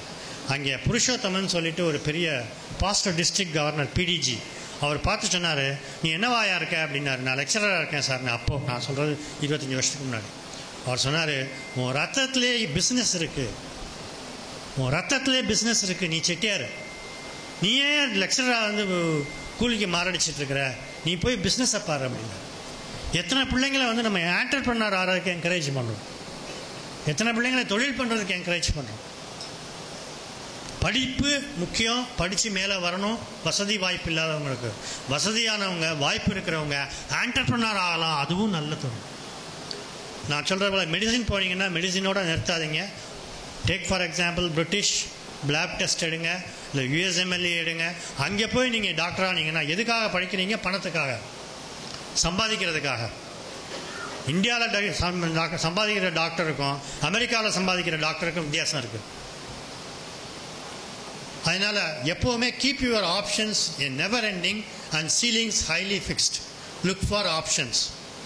என்ஜினியரிங்னு வந்தாங்க. ரெண்டாவது, don't be a crowd, one in the crowd.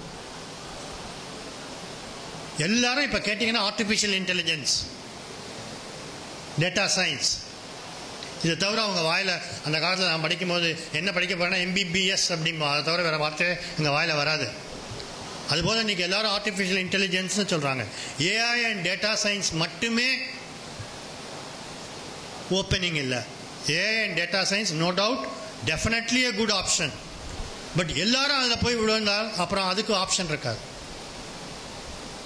Artificial intelligence இப்போ டேட்டா சயின்ஸுன்றது என்னன்னு சொன்னால், இப்போ நான் இன்றைக்கி காலையில் மதுரைக்குள்ளே வர்றதுக்கு ரொம்ப சிரமப்பட்டேன். ஏன்னா மதுரைக்கு வந்து ரொம்ப காலமாச்சு, மதுரையே எனக்கு தெரியாது. ஆனால் ரெகுலராக அண்ணன் வந்து காலையில் வீட்டிலேருந்து புறப்படையில் வழி எதுன்னு பார்த்தே வந்திருக்க மாட்டாங்க. காரில் ஏறி உட்காந்து ஸ்டியரிங்கை பிடிச்சிருப்பாங்க. பிடிச்சோடனே அவங்க நேற்று சாயங்காலம் அம்மனை தரிசனம் பண்ணும்போது ஐயர் சொன்ன வார்த்தை ஞாபகம் வந்திருக்கும். காலையில் பலகாரம் சாப்பிடும்போது ஆட்சி சொன்ன வார்த்தை ஞாபகம் வந்திருக்கும். இன்றைக்கி சாயங்காலம் மெட்ராஸுக்கு ட்ரெயின் பிடிச்சி போகணும், அதை பற்றி யோசிச்சிருப்பாங்க. எல்லாத்தையும் யோசிச்சா வந்திருப்பாங்க, வழியை யோசிச்சிருக்கவே மாட்டாங்க. ஆட்டோமேட்டிக்காக அவங்க கார் இங்கே வந்து நின்றுருக்கும். அது வந்து மசில் மெமரின்னு ஒன்று உண்டு. நம்முடைய பிரெயினில் நியூரானில் போய் அந்த மெமரி, இதுதான் வழி, வீட்டில் ஏறினா இப்படி போய் விடுதியில் நின்றுவோம் அப்படின்னு ஃபிக்ஸ் ஆயிடுச்சு. அதுபோல் இன்யூமரபிள் டேட்டாவை நீங்கள் படிக்கும் பொழுது அந்த டேட்டா அனாலிசிஸில் வரக்கூடிய ப்ராடக்ட்ஸ் வந்து it can help any discipline. Let it be agriculture, let it be architecture, let it be arts, let it be science, let it be anything. Tom, Dick and Harry can be guided by artificial intelligence. அதை தான் data science and artificial இன்டெலிஜென்ஸில் integrate பண்ணுறாங்க. But அதே சமயம் ஒரு நல்ல architect, பேசிக் disciplines இருக்குது இன்ஜினியரிங்கில். Mechanical, civil, மெக்கட்ரானிக்ஸ்னு வந்துச்சு ஆரம்பத்தில். ஒரு 10 வருஷத்துக்கு முன்னாடி அதுக்கு பயங்கர ஸ்கோப் மெக்கட்ரானிக்ஸுக்கு. இப்போ மெக்கட்ரானிக்ஸுக்கு இல்லை. மெக்கட்ரானிக்ஸுக்கு ரொம்ப பேர் இப்போ ஆப்ஷன் கொடுக்கறது இல்லை. ஏன்னா ரொம்ப ஸ்பெசிஃபைடாக போக போக அதனுடைய ஸ்கோப் குறையுது. ஜென்ரலாக வச்சுக்கிட்டிங்கன்னா உங்களுக்கு தேவைக்கு ஏற்ப நீங்கள் ஒரு சிவில் இன்ஜினியரிங் படிச்சுட்டு ஆர்கிடெக்சர் படிச்சுட்டு ஃபீல்டுக்குள்ளே போகும்போது உங்களுக்கு கம்ப்யூட்டர் இன்டகிரேஷன் அல்லது ஆர்டிஃபிஷியல் இன்டெலிஜென்ஸ் எப்படி இன்டகிரேட் பண்ணணுமோ அதை நீங்கள் இன்டகிரேட் பண்ணிக்கலாம். அல்லது மெக்கானிக்கல் இன்ஜினியரிங்கில் இருக்கும் பொழுது படிக்கும் பொழுது ஒரு ரொபோட்டிக்ஸுக்கு போகணுன்னால் மெக்கானிக்கல் இன்ஜினியரிங் பேசிக்கோடு நீங்கள் ரொபோட்டிக்ஸுக்கு போனீங்கன்னா அதனுடைய அட்வான்டேஜ் அதிகம். அதே போல் ஏற்கனவே சொன்னாங்க, நீங்கள் இப்போ அண்ணா யூனிவர்சிட்டி கவுன்சிலிங்குள்ளே போனீங்கன்னா ஒரு 40-45 கோர்ஸ் ஓப்பன் ஆகும். எல்லாம் ஃபஸ்ட்டு பேசிக் 8 கோர்ஸஸோடு நின்றுவோம். Civil, mechanical, electrical and electronics and communication.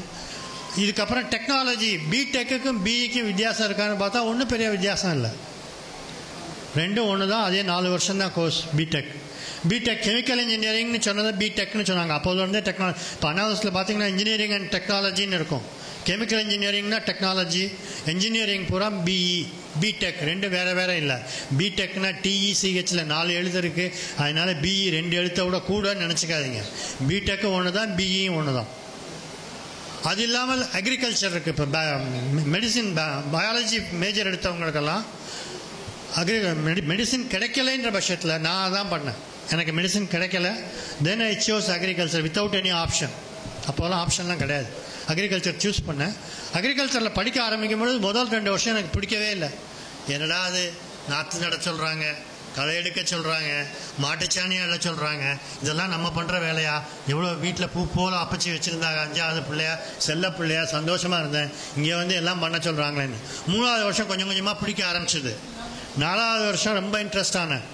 ஒரு 100, நான் அப்போல்லாம் டாப் ரேங்கர்லாம் கிடையாது. Don't be of the apprehension. Sorry, 2 PhD, நாங்கள் 2 PhD, DSc, doctor of science. South இந்தியாவில் நான் படித்த டிசிப்ளினில் ஒரு டிஎஸ்சி தான், அது நான் மட்டும்தான் சவுத் இந்தியாவில். ஆனால் நான் பிஎஸ்சி படிக்கும்பொழுது டாப் ஃபஸ்ட் ரேங்க், செகண்ட் ரேங்க்லாம் கிடையாது.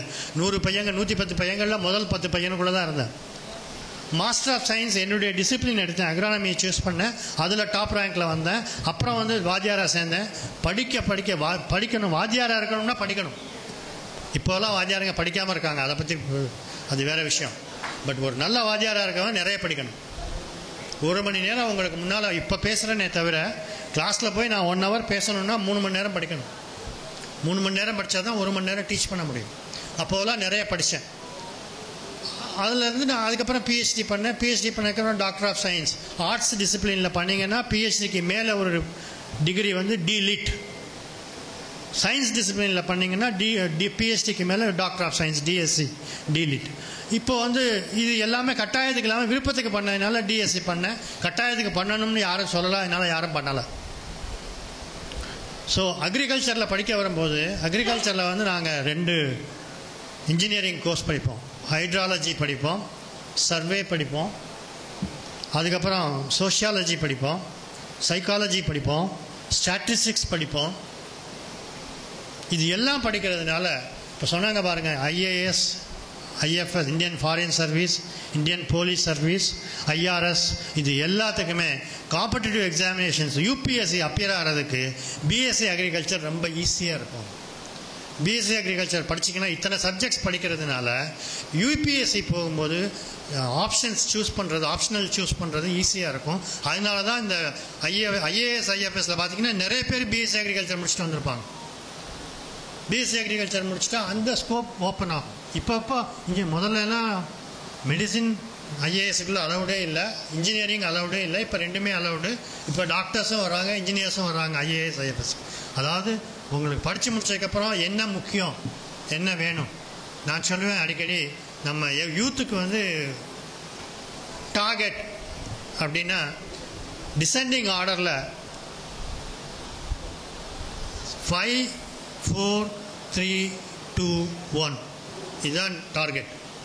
உங்களுக்கெல்லாம் என்ன வேணும்? 5, 4, 3, 2, 1 வேணும். என்னது? 5 டிஜிட்டில் சேலரி, லட்சத்தில் சம்பளம் வேணும். 5 digit salary. 4 wheeler car, 4 wheel உள்ள ஒரு கார் வேணும். 3 பெட்ரூம் அப்பார்ட்மெண்ட், ஒரு அப்பார்ட்மெண்ட் 3 பெட்ரூமோட வேணும். ஒரு 2 பிள்ளைங்க வேணும். 2 children, 1 wife. இது இருந்தால் 5, 4, 3, 2, 1 இருந்தால் போதும் அப்படிங்கிற மனநிலையில் நிறைய பேர் இருக்காங்க. அப்படி இல்லை, அந்த 5, 4, 3, 2, 1 சாட்டிஸ்ஃபையே ஆகாது. நிறைய சம்பாதிக்கணும். நிறைய சம்பாதிக்கணும்னா என்ன வேலைக்கு போகணும்? டாக்டர் வேலைக்கு போகணும், இல்லை ஆண்டர்பிரனர் ஆகலாம், இல்லை ஹையஸ்ட் டிசிப்ளினில் போய் ஷைன் பண்ணலாம். சில பேருக்கு சார் பணம் காசுலாம் சம்பாதிச்சிடலாம் சார், நிறைய இருக்குது சார், எனக்கு வந்து பதவி வேணும் சார். எப்போ பார்த்தாலும் சார் ரெடி ஆகிட்டாரு, சார் குளிச்சிட்டாரு, சார் சாப்பிட்டாரு, சார் காரில் ஏறிட்டாரு, சார் ஃபைல் சைன் பண்ணிட்டாருன்னு சொல்லிகிட்டே இருக்கணும் சார். அப்போ என்ன வேணும்? ஐஏஎஸ், ஐஎஃப்எஸ், ஐஆர்எஸ் போகணும், பதவி. சில பேருக்கு வந்து புகழ் வேணும், அப்படின்னா ரோல் மாடல் ஆகும். அது எதுவானாலும் ஆகலாம். ஸோ இது எதுவாக இருந்தாலும் முதல்ல படிங்க, நல்லா படிங்க. உங்களுக்கு வேணுங்கிற கோர்ஸ். இதில் வந்து அப்பா அம்மா சொல்கிறத கேட்கவே கூடாது. இந்த டிசிப்ளின் தான் படின்னு அப்பா அம்மா சொன்னாங்கன்னா கேட்கவே கூடாது. ஆனால் அப்பா அம்மா சொல்கிற ஒன்றே ஒன்றை மட்டும் கேட்டே ஆகணும், வேறு எதையும் கேட்கக்கூடாது. அப்பா அம்மா சொல்கிறத மட்டும்தான் கேட்கணும். எதை கேட்கணும்? எந்த பிள்ளைய கல்யாணம் பண்ணுறாங்கிறத மட்டும் அப்பா அம்மா சொல்கிறத தான் கேட்கணும். நான் லண்டன் போயிட்டேன், சிங்கப்பூர் போயிட்டேன், அமெரிக்கா போயிட்டேன், நான் சைனீஸை கல்யாணம் பண்ணுறேன், கொரியனை கல்யாணம் பண்ணுறேன்னு போனீங்கன்னு வச்சுங்க, அப்படியே போயிருங்க. இப்போ பேரண்ட்ஸும் வேறு வழி இல்லாமல் ஒரே பிள்ளை. அந்த காலத்தில் எங்கள் வீட்டிலலாம் நான் காதலிக்கிறேன்னு சொன்னால் என் மண்டையில் செருப்பாக வச்சு விரட்டியிருப்பார் எங்கள் அப்பா, எங்கள் அப்பச்சி. நான் இன்றைக்கி எங்கள் ஆத்தா அப்பச்சின்னு தான் கூப்பிடுவேன். அதில் வெக்கப்படுறதுக்கு ஒன்றும் இல்லை. நம்ம பிள்ளைங்க நம்ம தகப்பனை தாயை ஆத்தா அப்பச்சின்னு தான் கூப்பிடணும். என் பிள்ளைங்களும் என்னை அப்படி தான் கூப்பிடும். ஸோ நீங்கள் வெளியில் போகிறீங்கன்னால் போங்க, நல்லா இருங்க, நல்லா சம்பாதிங்க, சந்தோஷமாக இருங்க, அப்பா அம்மாவுக்கு ஹெல்ப் பண்ணுங்க. ஆனால் நம்ம பிள்ளைங்களை கல்யாணம் பண்ணுங்க, நம்ம பிள்ளைங்களை கல்யாணம் பண்ணுங்க. வேற நீங்கள் அப்படி இப்படி பார்க்குறீங்கன்னா பரவாயில்ல, அப்பாவும் அம்மாவும் ஒத்துக்கிறாங்க, உங்களுக்கு என்ன சார்னா எங்களுக்கு ஒன்றுமே இல்லை, நல்லா பண்ணீங்க. ஆனால் திரும்ப வந்து நான் பாக்குக்கு பணம் எழுதுவேன், மொய் வைப்பேன், உங்களோட சேர்ந்து செட்டி விட்டு முறைப்படி கல்யாணம் பண்ணுவேன்னு பண்ணாதீங்க, தயவு செய்து பண்ணாதீங்க. அது மட்டும் செய்யாதீங்க. ஸோ அந்த ஒரு விஷயத்தில் மட்டும் அப்பா அம்மா சொல்கிறத மட்டும் கேளுங்க. நம்ம பிள்ளைங்களை, பையனாக இருந்தால் பொண்ணையோ, பொண்ணாக இருந்தால் பையனையோ, நம்ம பிள்ளைங்களை கல்யாணம் பண்ணுங்க. அப்போ தான் நகரத்தார் குலம் வளரும், தலைக்கும். வெளியில் பண்ணிட்டு போனீங்கன்னா நீங்கள் ஏன்னா இன்றைக்கி நீங்கள் ஒரு பிள்ளை 2 பிள்ளை அவங்க பிள்ளைங்க சொல்கிறது தான் வேத வாக்காயிடுச்சு, மேனேஜ் பண்ணிக்கலாம், no problem. But don't come and mingle again, don't come back and mingle again. If you are prepared for it, go head. So படிப்பை பொறுத்தவரையில் உங்கள் சாய்ஸ் எது, உங்கள் ஸ்ட்ரென்த் எதுன்னு உங்களுக்கு தான் தெரியும். அவங்க சொல்கிறாங்க, நான் வந்து இந்த பொண்ணு வந்து ஆர்டிஃபிஷியல் இன்டெலிஜென்ஸ் தான் எடுக்கணும், அந்த பையன் வந்து MBBS தான் போகணும்னு சொல்ல முடியாது, சொல்லக்கூடாது. உங்களுக்கு எது ஸ்ட்ரென்த்து? சில பேருக்கு வந்து பிளட் அலர்ஜி இருக்கும், சில பேருக்கு வந்து டெத் அலர்ஜி இருக்கும், அவங்களாம் MBBS அவாய்ட் பண்ணலாம். But MBBS is the best choice, no doubt. But அது கிடைக்கலைன்னா வருத்தப்படாதீங்க, there are so many other options. இன்ஜினியரிங்கும் அப்படி தான். இன்ஜினியரிங் இன்னொன்று எங்கே படிக்கலாம்னு சொல்கிறீங்க, நிச்சயமாக வந்து label has a brand value. IIT அது போல் வேறு இப்போ யூஎஸில் பார்த்தீங்கன்னா ஐவி லீக் காலேஜஸ்ன்னு சொல்லுவாங்க. IIT மாதிரி ஈக்குவலண்ட்லி பெஸ்ட் காலேஜஸ், அங்கே படிச்சுட்டு வந்தால் அதுக்கு தனி மரியாதைம்பாங்க. அதுபோல் நம்ம ஊர்லேயும் IITயில் படித்தாங்கன்னா அதுக்கு தனி மரியாதை, தனி சேலரி உண்டு. ஆனால் IIT வந்து say for example nearly around 40 to 50 IITs are there in India.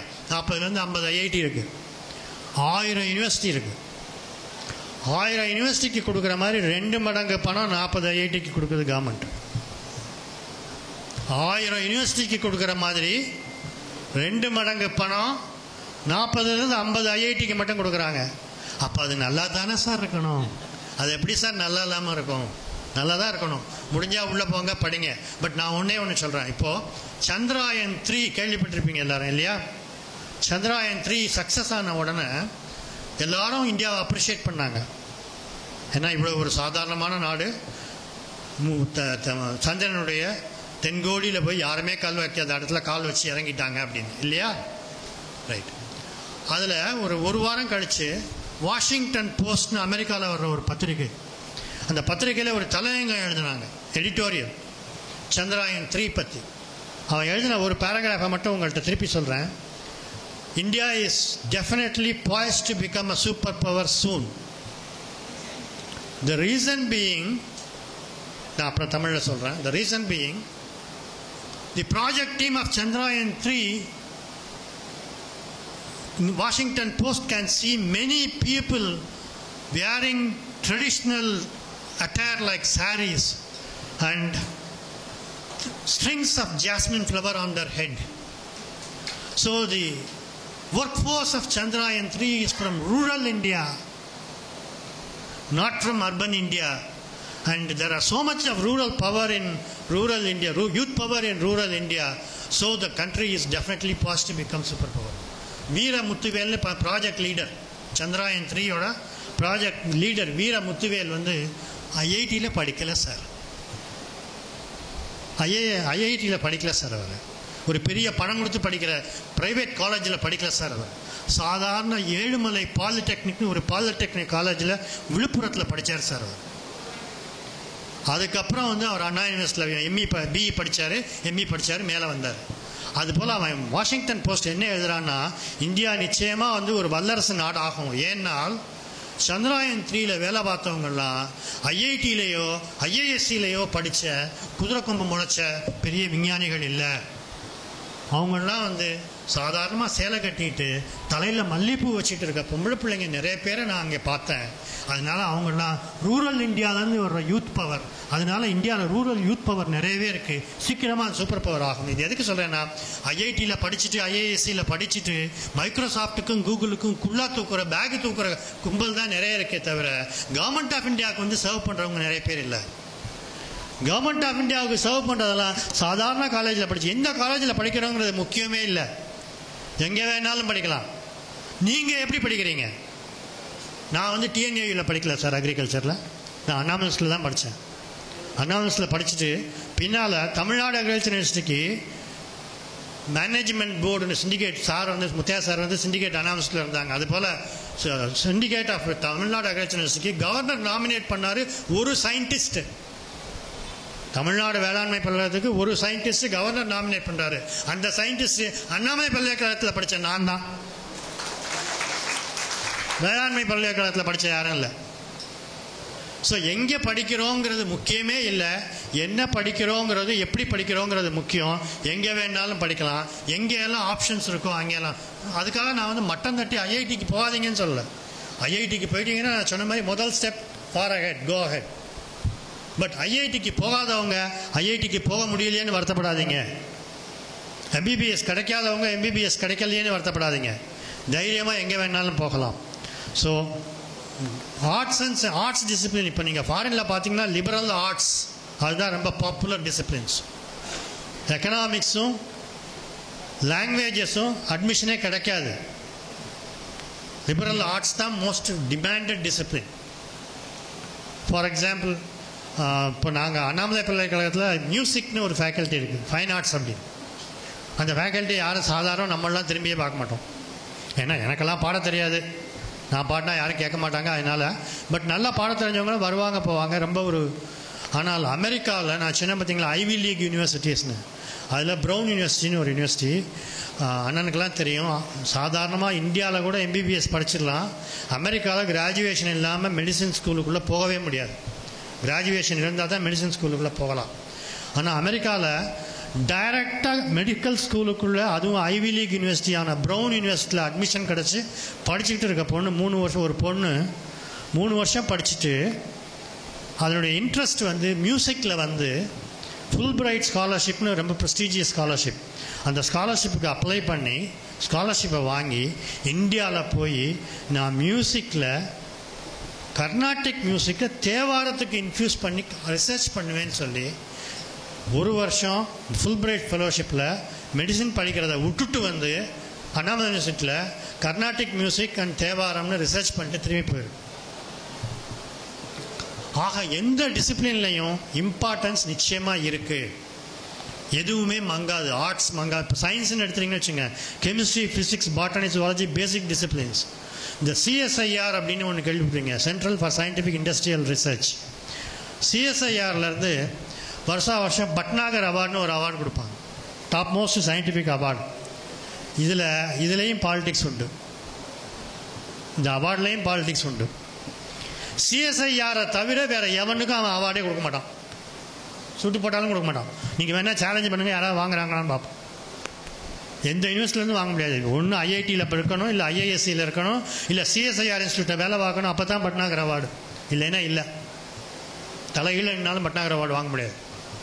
அப்போ அந்த பட்னாகர் அவார்டு வாங்கணுன்னால் ஃபிசிக்ஸ் கெமிஸ்ட்ரி படிச்சுட்டு சிஎஸ்ஐஆர் இன்ஸ்டியூட்ஸ்லையோ இல்லை ஐஐடி ஐஏஎஸ்சிலையோ வேலை பார்க்கணும், இல்லை இன்ஜினியரிங் படிச்சுட்டு வேலை பார்க்கணும்.